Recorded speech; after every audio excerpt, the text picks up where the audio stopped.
নমস্কাৰ লেংগন বাতৰি ষ্টুডিঅ'ৰ পৰা মই তস্মিতা আপোনালোক সকলোকে স্বাগতম জনাইছো এক গুৰুত্বপূৰ্ণ খবৰ দিখৌ নদীৰ জলপৃষ্ঠ বৃদ্ধি হোৱা পৰিলক্ষিত হৈছে নগা পাহাৰত হোৱা অত্যাধিক বৰষুণৰ ফলত ফেনে ফুটুকৰে বাঢ়ি আহিছে বৰলুইতৰ অন্যতম উপনদী দিখৌ বহাগৰ ন পানীয়ে ৰাইজৰ মাজত আনন্দ বৃদ্ধি পাইছে গেছ চিলিণ্ডাৰ অত্যাধিক মূল্য বৃদ্ধিৰ সময়ত বিনামূলীয়াকৈ দিখৌ নৈৰ বুকুত পাহাৰৰ পৰা উঠি অহা খৰি ধৰাত ব্যস্ত হৈ পৰিছে নৈপৰীয়া ৰাইজ আজি আমি 5টা বজাৰ পৰা খৰি আজি লাগাতাৰ কন্টিনিউ ধৰিয়ে আছো আমি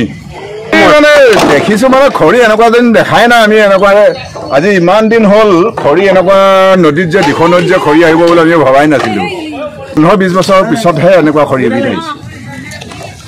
ভাল লাগে গোটেই হেৰিয়াৰ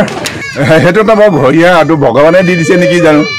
এনেকুৱা খৰি মই দেখা নাই কিন্তু জীৱনত দেই আজি 15-16 বছৰ হল তাৰ পিছৰ পৰা খৰি স্পীডটো বেছি হৈ গ'ল